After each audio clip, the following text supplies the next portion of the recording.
Hello guys, welcome back to my YouTube channel. I am back with another vlog. അപ്പോൾ ഇന്നത്തെ video എന്ന് പറഞ്ഞിട്ടുണ്ടെങ്കിൽ ഒരു സ്റ്റഡി വ്ളോഗാണ്.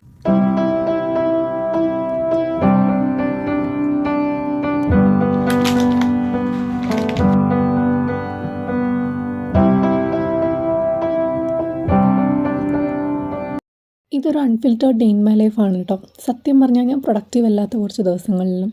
അപ്പോൾ എന്തായാലും രാവിലെ എണീറ്റു, വീണ്ടും അതേപോലെ കയറി കിടന്നുറങ്ങി. ലീവ് ദിവസമാണല്ലോ, പഠിക്കാൻ ഒരുപാട് സമയമുണ്ടല്ലോ എന്നുള്ളൊരു തോന്നൽ. പിന്നെ ഇന്ന് +1 സ്കൂൾ തുറക്കുന്ന ഡേ ആണ്. അതുകൊണ്ട് തന്നെ +2 ലീവ് വന്നിട്ടുണ്ടായിരുന്നു. പക്ഷേ അവിടെയുള്ള പ്രോഗ്രാമിൽ +1 ഫുൾ A+ കിട്ടിയവർക്ക് ഒരു മൊമെൻറ്റം കൊടുക്കുന്നുണ്ടായിരുന്നു. അപ്പോൾ അത് വാങ്ങിക്കാൻ വേണ്ടിയാണ് ഞാനിന്ന് പോകുന്നത്. അപ്പോൾ ഉച്ചയ്ക്ക് വന്നിട്ട് പഠിക്കാമല്ലോ എന്നുള്ള ചിന്തയിലാണ് രാവിലെ എണീറ്റ് വീണ്ടും കിടന്നുറങ്ങിയത്. ഞാൻ എന്താ അത് മെൻഷൻ ചെയ്തതെന്ന് വെച്ചാൽ ചിലർ ചോദിക്കാറുണ്ട് എന്നോട്, ഈ രാവിലെ എണീറ്റ് പഠിക്കുമ്പോൾ മടി വരാറില്ലേ, ഉറക്കം വരാറില്ലേ, അല്ലെങ്കിൽ എന്നും ഇങ്ങനെ പ്രൊഡക്റ്റീവായിട്ടിരിക്കുന്നത്. നിങ്ങൾ എൻ്റെ സ്റ്റഡി വ്ളോഗും എന്ന് വെച്ചാൽ സ്റ്റഡി വ്ളോഗ് എന്ന് പറഞ്ഞാൽ ഞാൻ മോസ്റ്റ്ലി പ്രൊഡക്റ്റീവായിട്ടിരിക്കുന്ന ടൈമിൽ എടുക്കുന്നതാണ്. അല്ലാതെ ഇങ്ങനെയുള്ള ഡിസ്ട്രാക്റ്റിങ്ങും അൺപ്രൊഡക്റ്റീവായിട്ടുള്ള ഡേയ്സ് എൻ്റെ ലൈഫിലും ഉണ്ട്. പക്ഷേ ഇതിനെല്ലാം അപ്പുറം പഠിച്ചേ പറ്റൂ എന്നുള്ള ചിന്തയാണ് നമ്മളെ പ്രൊഡക്റ്റീവ് ആക്കുന്നത്. അപ്പോൾ എന്തായാലും ഏകദേശം ഒരു 9:30 ആയപ്പോഴത്തേക്ക് ഞങ്ങൾ സ്കൂളിൽ എത്തിയിട്ടുണ്ടായിരുന്നു. ഞാനും അമ്മയാണ് പോയിട്ടുണ്ടായിരുന്നത്. ഒരു 11:30 വരെ പ്രസംഗമായിരുന്നു. പിന്നെയാണ് നമുക്ക് മൊമെൻറ്റം കിട്ടിയത്. ആദ്യം +2 ഫുൾ A+ കിട്ടിയവർക്കാണ് കൊടുത്തിട്ടുണ്ടായിരുന്നത്. അപ്പോൾ എന്തായാലും കഴിഞ്ഞ വർഷം ഇതേ കാര്യങ്ങളായിരുന്നു കേട്ടിട്ടുണ്ടായിരുന്നു. അതുകൊണ്ട് എനിക്ക് കുറച്ച് പോസ്റ്റായി പോയിട്ടോ. പിന്നെ എന്തായാലും നമ്മൾ ടൗണിൽ വന്നു, കുറച്ച് സാധനങ്ങൾ വാങ്ങിച്ചു, വണ്ടി കിട്ടി, നേരെ വീട്ടിൽ പോയി. ഏകദേശം ഒരു മണിയല്ല, 12:45 ഏകദേശം വീട്ടിൽ വന്നു. പിന്നെ ഞാൻ ഫുഡ് കഴിച്ചിട്ടുണ്ടായിരുന്നു. പിന്നെ +2 കഴിഞ്ഞ സീനിയേഴ്സ് ആരെങ്കിലും ഇവിടെ ഉണ്ടെങ്കിൽ നിങ്ങളെ +2 നന്നായിട്ട് സ്കോർ ചെയ്യാൻ ഹെൽപ്പ് ചെയ്ത ഫാക്ടേഴ്സോ അല്ലെങ്കിൽ എന്തെങ്കിലും ടിപ്സൊക്കെ ഉണ്ടെങ്കിലും, അല്ലെങ്കിൽ ഈ മിസ്റ്റേക്സ് ഒന്നും ചെയ്യരുത് അങ്ങനെ എന്തെങ്കിലും പറയാനുണ്ടെങ്കിൽ ഡെഫിനറ്റ്ലി കുറച്ച് ടിപ്സ് നിങ്ങൾക്ക് അറിയാവുന്നതൊക്കെ കമൻറ്റിലൊന്ന് ഷെയർ ചെയ്യുമോ? നല്ല യൂസ്ഫുൾ ആയിരിക്കും കേട്ടോ, എനിക്കും +2 പഠിക്കുന്ന ബാക്കിയുള്ള കമൻറ്റ് വായിക്കുന്ന ആളുകൾക്കും. അപ്പോൾ ഏകദേശം ഒരു 1:30 ആയപ്പം ഞാൻ ഓർത്തു പഠിക്കാനിരിക്കാമെന്ന്. പക്ഷേ കുറച്ചങ്ങോട്ട് പോയപ്പോഴത്തേക്ക് എനിക്ക് നല്ല ഉറക്കം വരാൻ വേണ്ടി തുടങ്ങി. അപ്പോൾ ഞാൻ എന്തായാലും ആദ്യം എൻ്റെ ബോട്ടിലിൽ വെള്ളം ഫില്ല് ചെയ്യുമായിരുന്നു. കാരണം ഈയിടെയായിട്ട് വെള്ളം കുടിയൊക്കെ നല്ല കുറവാണ്. അപ്പോൾ എന്തായാലും ഇങ്ങനൊരു ബോട്ടിൽ വാങ്ങിച്ചു. ഇത് വാങ്ങിച്ചാൽ പിന്നെ കുറച്ചുകൂടെ കുടിക്കാൻ തുടങ്ങിയിട്ടുണ്ട്.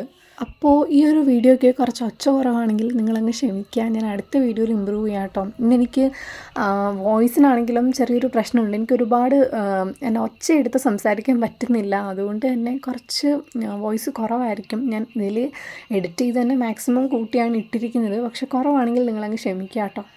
പിന്നെ അത് കഴിഞ്ഞ് ഞാൻ കട്ടിൽ വിരിച്ചു വിട്ടു കേട്ടോ. ആക്ച്വലി രാവിലെ ഞാൻ എണീറ്റു എന്ന് പറഞ്ഞില്ല, നേരത്തെ എണീറ്റിട്ട് വീണ്ടും കിടന്ന് ഉറങ്ങിയിട്ടുണ്ടായി. അതുകൊണ്ട് ഈ സ്കൂളിലേക്ക് ഒരുങ്ങി പോകുന്ന സമയത്ത് അത്യാവശ്യം നല്ല സ്പീഡിലാണ് ഒരുങ്ങേണ്ടി വന്നത്. കാരണം ഞാൻ എണീറ്റപ്പോൾ കുറച്ച് താമസിച്ചിട്ടുണ്ടായിരുന്നു. അതുകൊണ്ട് തന്നെ ഞാൻ ഇപ്പോഴാണ് കട്ടിൽ പോലും വിരിച്ചിടുന്നത്. അപ്പോൾ എന്തായാലും ഞാനൊരു ഉറക്കമൊക്കെ ഉറങ്ങി നല്ല ഫ്രഷായിട്ട് എണീറ്റിട്ടുണ്ടായിരുന്നു. പിന്നെ അത് ഞാൻ മാത്സാണ് പഠിക്കാൻ ഇരുന്നിട്ടുള്ളത്. പിന്നെ ഇപ്പോഴും ചിലർ എന്നോട് ചോദിക്കുന്നുണ്ട് സൈലത്തിലെ ബാച്ചിൽ ക്ലാസ്സൊക്കെ എങ്ങനെയാണ് മാനേജ് ചെയ്യുന്നതെന്ന്. ഞാൻ ജെനുവിൻലി അതൊന്നും ഇപ്പോഴും ഓർഡറായിട്ട് കാണാൻ തുടങ്ങിയിട്ടില്ല. ഇപ്പം ഞാൻ സ്കൂളിൽ പഠിക്കുന്നതിൻ്റെ ഓർഡറിലാണ് പോകുന്നത്. എനിക്കറിയാം അവർ ലാസ്റ്റ് സമയമാകുമ്പോൾ നല്ല സ്പീഡിൽ പോകുന്നു സ്കൂളിലും. എനിക്ക് സൈലത്തിൻ്റെ ഓർഡറിൽ പോകണം എന്നുണ്ട്. പക്ഷെ എനിക്കിപ്പോൾ എന്തായാലും മാനേജ് ചെയ്യാൻ പറ്റില്ല. കാരണം അതിൽ പഠിപ്പിക്കുന്ന ചാപ്റ്റേഴ്സ് അല്ല ഇപ്പം എൻ്റെ സ്കൂളിൽ പഠിപ്പിക്കുന്നത്. ഇപ്പം മാത്സ് ഒക്കെ നോക്കുകയാണെങ്കിൽ അവർ മാത്സ് സ്കൂളിൽ ഓർഡറിലാണ് പോകുന്നത്. ഇപ്പം സൈലത്തിലെ കാര്യമാണെങ്കിൽ അവിടെ മാട്രിസസും ഡിറ്റർമിനൻസും ആണ് പഠിപ്പിച്ചുകൊണ്ടിരിക്കുന്നത്. അതുകൊണ്ട് തന്നെ ഞാൻ യൂട്യൂബിലെ ക്ലാസ്സസാണ് കൂടുതൽ കാണാറ്. മാത്സിൻ്റെ കാര്യം പറയുകയാണെങ്കിൽ ഫിസിക്സും കെമിസ്ട്രിയും ക്ലാസ് കാണാൻ പോലുള്ള സാവകാശം കിട്ടാറില്ല. കാരണം അത്യാവശ്യം ഒരു ദിവസം ഇപ്പോൾ നല്ല പഠിക്കാനുണ്ടാവും കേട്ടോ. അപ്പോൾ എന്തായാലും നിങ്ങൾ പലർക്കും എന്നെപ്പോലെ തന്നെ മനസ്സിലായിട്ടുണ്ടായിരിക്കും, എന്തായാലും +1 പോലെ അല്ല +1 പോലെ ഈസി അല്ല +2. ഒരുപാട് ഡബിൾ ദി സിലബസാണ്. അതേപോലെ ഇനിയിപ്പം ഞങ്ങൾക്കൊക്കെ പ്രാക്ടിക്കൽ ജൂലൈയിൽ തൊട്ട് സ്റ്റാർട്ട് ചെയ്യുന്നതാണ് പറഞ്ഞിട്ടുള്ളത്. ഇനി പ്രാക്ടിക്കലും കൂടി ആയാൽ ഇനി അതിൻ്റെയും കൂടെ തിരക്കായിരിക്കും. ഇതിനിടെ റെക്കോർഡ് സബ്മിഷൻ ഉണ്ട്, ടെസ്റ്റ് പേപ്പേഴ്സ് നടക്കുന്നുണ്ട്. ഓരോ ചാപ്റ്റർ പഠിക്കാൻ വേണ്ടിയിട്ട് ഇരട്ടി സമയമാണ് +1 എടുത്തതിനേക്കാളും എടുക്കുന്നത്. ചില ചാപ്റ്റേഴ്സ് എത്ര നമ്മളിപ്പം സ്കൂളിൽ ക്ലാസ് കാണുന്നു, ഫോണിൽ ക്ലാസ് കാണുന്നു, ചില കോൺസെപ്റ്റ് മനസ്സിലാവുന്നില്ല. പക്ഷേ സ്റ്റിൽ ഞാൻ കോൺസെപ്റ്റ് ക്ലിയർ ചെയ്ത് പോകാനാണ് ട്രൈ ചെയ്യുന്നത്. കാരണം കാണാതെ പഠിച്ചിട്ട് നമുക്കൊരു യൂസും ഇല്ല. അപ്പോൾ എന്തായാലും മാക്സിമം കോൺസെപ്റ്റ്സ് മനസ്സിലാക്കി പോയില്ലെങ്കിൽ ലാസ്റ്റ് നമുക്ക് തന്നെയായിരിക്കും പണി. എക്സാം ഹാർഡായി കഴിഞ്ഞ് നമ്മൾ വിഷമിക്കുന്നതിനേക്കാളും നമ്മളൊരു കുറച്ച് സ്റ്റെപ്സ് ഇപ്പോഴേ എടുക്കാൻ തുടങ്ങുകയാണെങ്കിൽ, ഡെയിലി കൺസിസ്റ്റൻ്റ് ആയിട്ട് ഇപ്പോഴേ പഠിക്കാൻ തുടങ്ങുകയാണെങ്കിൽ ലാസ്റ്റ് സമയമാകുമ്പോൾ വലിയ ബുദ്ധിമുട്ടുണ്ടാവില്ല.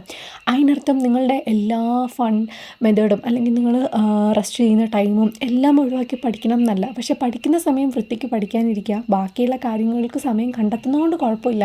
പക്ഷെ പഠിക്കുന്നതിന് തന്നെ കൂടുതൽ ഇമ്പോർട്ടൻസ് കൊടുക്കുക കേട്ടോ. അതായിരിക്കും ഏറ്റവും നല്ലത്. പിന്നെ +1കാരൊക്കെ സ്കൂളിൽ പോയിട്ടുണ്ടായല്ലോ, നിങ്ങളുടെ ക്ലാസ്സൊക്കെ എങ്ങനെയുണ്ടെന്നുള്ള കാര്യങ്ങളൊക്കെ പറയാം കേട്ടോ. അപ്പോൾ എന്തായാലും അത് കഴിഞ്ഞിട്ട് ഞാൻ ഫുഡ് കഴിച്ചിട്ടുണ്ടായിരുന്നു. പിന്നെ കെമിസ്ട്രി റെക്കോർഡ് പിറ്റേ ദിവസം സബ്മിറ്റ് ചെയ്യണമായിരുന്നു. അപ്പോൾ അതിരുന്ന് എഴുതായിരുന്നു. അതൊക്കെ കഴിഞ്ഞപ്പോഴത്തെ ഏകദേശം ഒരു 11 മണി സമയമായിട്ടുണ്ടായിരുന്നു. പക്ഷേ ഈ 2 മാസം കഴിഞ്ഞ് ഞാൻ വീണ്ടും പഠിക്കാതിരിക്കുമ്പം ഞാൻ നേരത്തെ പഠിച്ചുകൊണ്ടിരുന്ന രീതി, അല്ലെങ്കിൽ ഞാൻ നേരത്തെ ഫോളോ ചെയ്ത മെത്തേഡ്സൊക്കെ ഞാൻ മറന്നു പോയിട്ടുണ്ട്. എല്ലാം പൊടി തപ്പി എടുക്കുന്നതേ ഉള്ളൂ. അപ്പോൾ എന്തായാലും ഈ വീഡിയോയിൽ കുറേ കാര്യങ്ങൾ ഞാൻ സംസാരിച്ചതാണെങ്കിലും ഞാൻ എനിക്ക് എന്നോട് തന്നെ റിമൈൻഡ് ചെയ്യണം എന്ന് ആഗ്രഹിച്ച കുറേ കാര്യങ്ങളാണ്. അല്ലാതെ ടിപ്സോ അല്ലെങ്കിൽ കുറേ കാര്യങ്ങളൊന്നും എനിക്ക് പറയാൻ പറ്റിയിട്ടില്ല. ഈവൻ തോ വീഡിയോയ്ക്ക് അത്യാവശ്യം ലെങ്ത് ഉണ്ടെങ്കിലും. അപ്പോൾ എന്തായാലും എല്ലാവരും അവരവരുടെ മാക്സിമം ട്രൈ ചെയ്യുക. ഒരുപാട് സ്ട്രെസ് ചെയ്യാതിരിക്കുക. ഇപ്പം ഈ പറയുന്നതൊന്നും വേറെ ക്ലാസ്സുകാർ കാണുന്നുണ്ടെങ്കിൽ അവർ വിചാരിക്കും എന്തിനാ ഇത്ര സ്ട്രെസ്സെന്ന്. നിങ്ങളത് +2 വരണം മക്കളെ, എന്നാലേ നല്ലപോലെ മനസ്സിലാവുള്ളൂ. എന്തായാലും I am just trying to be cool. അപ്പോൾ thanks for watching. Bye bye, see you next video. എന്തെങ്കിലുമൊക്കെ കണ്ടൻറ് സജഷൻസ് ഉണ്ടെങ്കിൽ കമൻറ്റ് ചെയ്യുക കേട്ടോ. I am running out of content.